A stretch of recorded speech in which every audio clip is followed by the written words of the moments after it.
الحمد للہ رب العالمین والعاقبۃ للمتقین والصلاة والسلام علی سید المرسلین۔ ناظرین کرام، السلام علیکم ورحمۃ اللہ وبرکاتہ۔ ایمانی صفات کا عنوان لے کر آپ کی خدمت میں حاضر ہوں۔ ایمانی صفات کے تعلق سے اللہ کے نبی صلی اللہ علیہ وسلم کی جامع نصیحتیں، وصیتیں آپ کے سامنے پیش کر رہا ہوں، جن کا تعلق ایمانی صفات کے ساتھ ہے۔ جو نجات دینے والی چیزیں ہیں، اللہ کے نبی نے اس کی طرف بھی اشارہ کر دیا ہے۔ جو چیزیں ہلاک کرنے والی ہیں، اس کی طرف بھی آپ نے اشارہ کر دیا ہے۔ اسی سلسلے میں ایک بڑی پیاری حدیث آپ کے سامنے پیش کر رہا ہوں۔ یہ روایت حضرت ابو ہریرہ رضی اللہ عنہ کی ہے۔ امام بیہقی رحمۃ اللہ علیہ کی بڑی معروف کتاب ہے، 12-14 جلدوں میں، شعب الایمان۔ اس کے اندر امام بیہقی رحمۃ اللہ علیہ نے اس حدیث کو نقل کیا ہے کہ عن ابی ہریرہ رضی اللہ عنہ، روایت ہے ابو ہریرہ رضی اللہ عنہ سے کہ ان رسول اللہ صلی اللہ علیہ وسلم قال، کہ اللہ کے نبی صلی اللہ علیہ وسلم نے ارشاد فرمایا، ثلاث منجیات و ثلاث مہلکات۔ صحابہ کو خطاب کرتے ہوئے آپ نے ارشاد فرمایا کہ 3 چیزیں نجات دینے والی ہیں، 3 چیزیں ہلاک کرنے والی ہیں۔ لیکن ناظرین کرام، یہ خطاب آپ کا صرف صحابہ سے نہیں تھا، صرف انصار و مہاجرین سے نہیں تھا۔ آپ کا یہ خطاب قیامت تک کے لیے، ہر فرد بشر کے لیے، ہر زمانے کے لیے تھا، ہمارے اور آپ کے لیے بھی ہے، تاکہ امت کو پتہ چل جائے کہ نجات دلانے والی چیز کیا ہے اور ہلاک کرنے والی چیز کیا ہے۔ اللہ رب العالمین فرماتا ہے اپنی مقدس کتاب کے اندر بھی، یا ایھا الذین آمنوا، ایمان والو، هل ادلکم علی تجارۃ تنجیکم من عذاب الیم، کیا میں تم کو نہ بتاؤں ایسی تجارت جو تمہیں دردناک عذاب سے بچا لے۔ وہاں بھی نجات کا ذریعہ ہے بتایا۔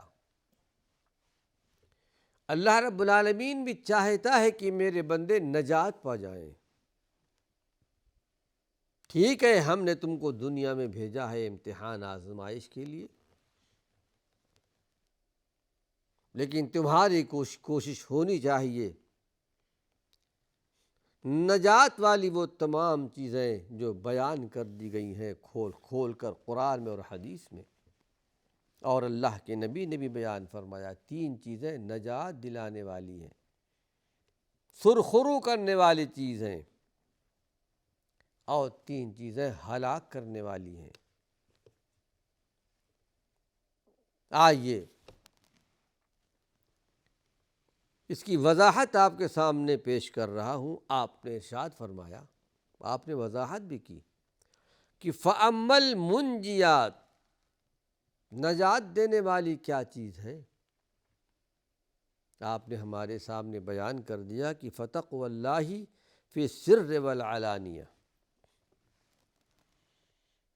وہ تقوی اور پرہیزگاری، اللہ کا ڈر، اللہ کا خوف، حلال اور حرام کی تمیز،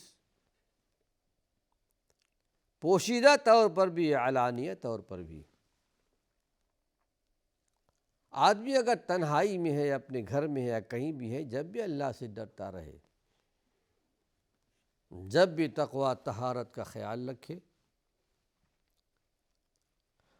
عوام الناس کے سامنے ہو، لوگوں کے ساتھ جب بھی تقوی طہارت اس کے سامنے رہے،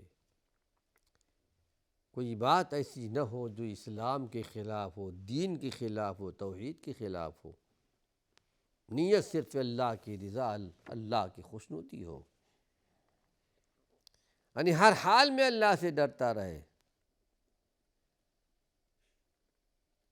جیسا کہ اللہ کے نبی صلی اللہ علیہ وسلم نے ابو ذر غفاری سے کہا تھا، اتق اللہ حیث ما کنت، جہاں کہیں بھی رہو اللہ سے ڈرتے رہو، خلوت میں ہو، جلوت میں ہو، تنہائی میں ہو، عوام الناس کے سامنے ہو، دین کے خلاف کوئی بات نہ سامنے آئے۔ پہلی بات تو تقوی طہارت ہے، جو متقی پرہیزگار ہوگا یقیناً اللہ کی یہاں نجات پائے گا، اور یہ اللہ کی طرف سے بہت بڑی دی ہوئی نعمت ہے جس کو تقوی طہارت مل جائے، جس کے دل میں اللہ کا خوف ہو، جس کے دل میں اللہ کا خوف ہو وہی برائیوں سے، بے حیائیوں سے بچے گا، نیکیوں کی طرف سبقت کرے گا، قرآن حکیم کی شایت پر عمل کرے گا کہ سابقوا الی مغفرۃ من ربکم، دوڑو، آگے بڑھو، سبقت کرو اللہ کی جنت کی طرف، اللہ کی مغفرت کی طرف۔ پہلی بات تو اللہ کے پیارے پیغمبر نے یہ بیان فرمائی، تقوی طہارت ہو، نجات دلانے والی چیز ہے۔ دوسری بات، القول بالحق فی الرضا والسخط، حق بات کہنا، سچی بات کہنا، چاہے خوشی کا عالم ہو، چاہے ناراضگی کا عالم ہو۔ ظاہر ہے کہ زندگی میں ایسے وقت بھی آتے ہیں آدمی کے، کسی آدمی سے ناراض بھی ہوتا ہے، کسی آدمی سے خوش بھی ہوتا ہے۔ خوشی میں تو اچھی اچھی باتیں کر لیتا ہے، ناراض ہوتا ہے تو اس وقت کبھی غلط بات نکل جاتی ہے اس کے بارے میں، اس کے حق میں۔ آپ نے ارشاد فرمایا کہ اگر رضامندی کی حالت میں ہو جب بھی، ناراضگی کی حالت میں ہو جب بھی، تمہاری زبان سے غلط بات نہیں نکلنی چاہیے، تو اس بات کا خیال رکھنا چاہیے،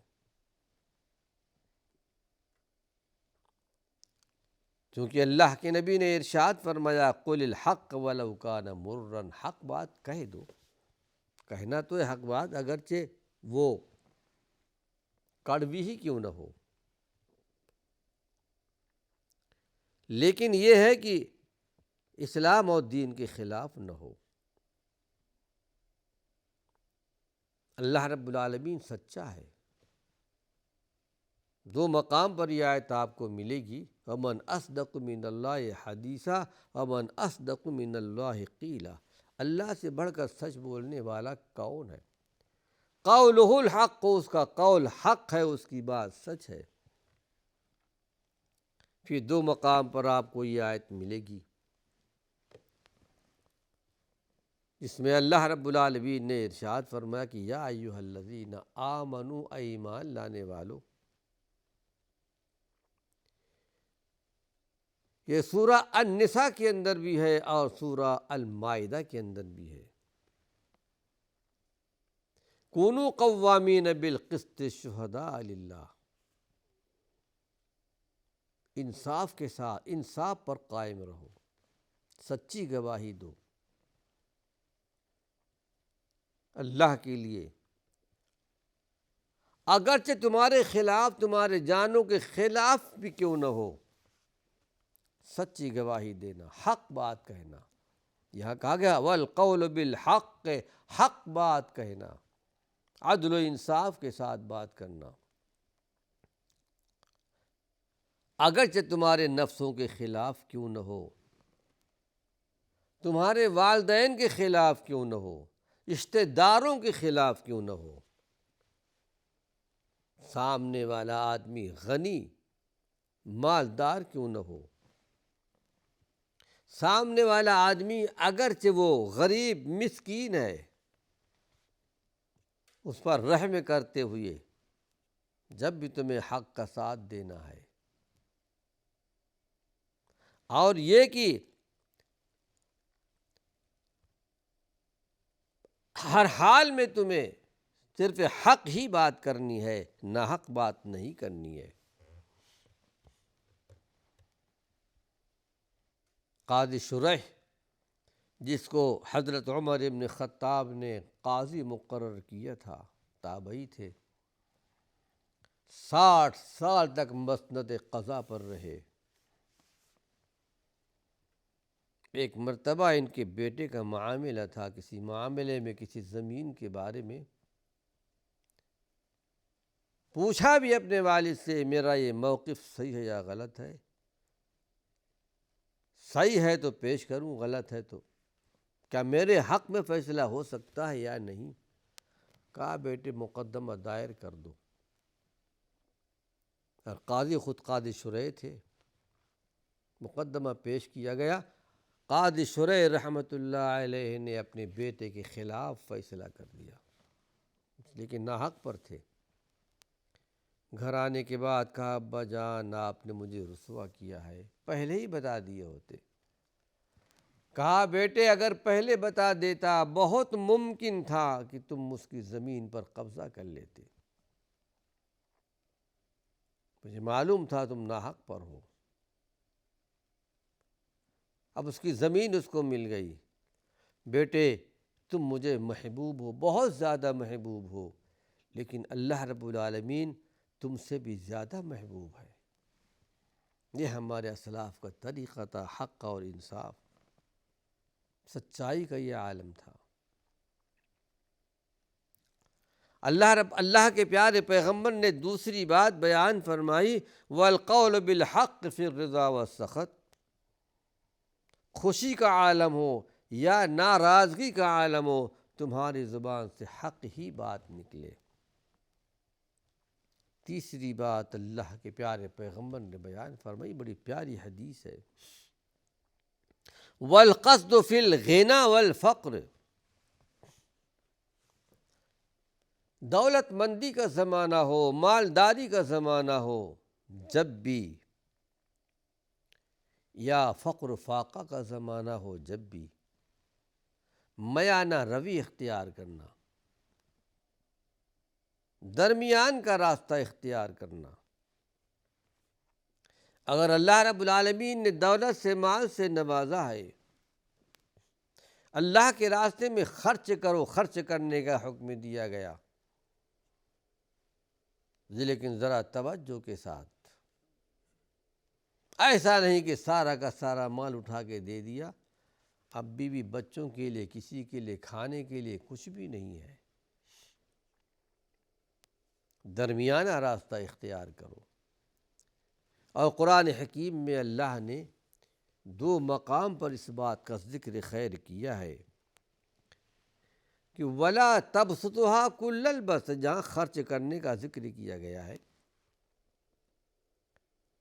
اپنے ہاتھ کو بالکل مت کھول دو، سارا کا سارا دے دیا، اب گھر میں کچھ بھی نہیں ہے۔ فَتَقْعُدَ مَلُومًا مَحْسُورًا، بالکل لاچار ہو کر بیٹھ گئے، نہ اپنے خرچ کے لیے ہے، نہ بیوی بچوں کے خرچ کے لیے کچھ بھی ہے۔ دو اللہ کے راستے میں، اپنے گھر والوں کے لیے بھی رکھو۔ پھر ایک مقام پر سورہ الفرقان کے اندر اللہ رب العالمین نے عباد الرحمن کی صفتیں بیان فرمائی ہیں۔ عباد الرحمن کون ہے؟ سبھی اللہ کے بندے ہیں۔ کہ صحیح اللہ کے بندے کون ہیں، صحیح رحمان کے بندے کون ہیں؟ اس میں ایک صفت اللہ نے یہ بیان فرمائی کہ والذین اذا انفقوا لم یسرفوا ولم یقتروا، ہمارے نیک بندوں کی صفت یہ ہے، جب وہ خرچ کرتے ہیں اسراف نہیں کرتے، زیادتی نہیں کرتے، سارا اٹھا کے دے دیا۔ ولم یقتروا، اور بخیلی بھی نہیں کرتے، میانہ روی اختیار کرتے ہیں۔ حدیث میں اس کو کہا جاتا ہے القصد، درمیانی راستہ اختیار کرنا چاہیے خرچ کرنے میں، اس لیے کہ تمہارا بھی اپنے جانوں پر بھی حق ہے، بیوی بچوں کے بھی حقوق ہیں، رشتہ داروں کے بھی حقوق ہیں۔ رکھنا ہے تمہیں اپنے ذات کے لیے بھی، اپنے گھر والوں کے لیے بھی، اپنے بیوی بچوں کے لیے بھی، اپنے بچوں کی تعلیم و تربیت کے لیے بھی۔ پھر ایک مرتبہ اللہ کے نبی صلی اللہ علیہ وسلم نے ارشاد فرمایا کہ سارا کا سارا اللہ کے راستے میں مت دے دو، کہ سارا وصیت کر دیا ہے اللہ کے راستے میں دینے کی۔ وصیت کا حکم مرنے والے کے لیے صرف تیسرا حصہ ہے، تیسرے حصے کی ایک حصے کی وصیت کر دے، یعنی ثلث، 3 میں سے 1 حصہ، باقی تمہارے بعد والوں کے لیے۔ پھر آپ نے ارشاد فرمایا کہ سارا کا سارا آپ نے اللہ کے راستے میں مت دے دو، وصیت مت کر دو ہو کہ بعد میں تمہارے بیوی بچے دوسروں کے سامنے ہاتھ پھیلائیں۔ کتنی حکیمانہ نصیحتیں ہیں آپ کی۔ تو ایک بات اللہ کے پیارے پیغمبر نے یہ بیان فرمائی کہ والقصد فی الغنی والفقر، چاہے مالداری کا زمانہ ہو اور چاہے فقر و فاقہ کا دور ہو، درمیانی راستہ اختیار کرنا۔ یہ 3 باتیں آپ نے بیان فرمائیں، یہ نجات دلانے والی چیزیں ہیں۔ پھر ایک مرتبہ ریپیٹ کر رہا ہوں کہ علانیہ طور پر یا پوشیدہ طور پر اللہ سے ڈرتے رہنا، غصے کے عالم ہو یا ناراضگی کا عالم ہو، حق بات بولنا۔ تیسری بات یہ ہے مالداری کا زمانہ ہو یا فقر و فاقہ زمانہ ہو، درمیانہ راستہ اختیار کرنا چاہیے۔ یہ نجات کا راستہ ہے، دنیا کے لیے بھی آخرت کے لیے بھی۔ وآخر دعوانا ان الحمد للہ رب العالمین۔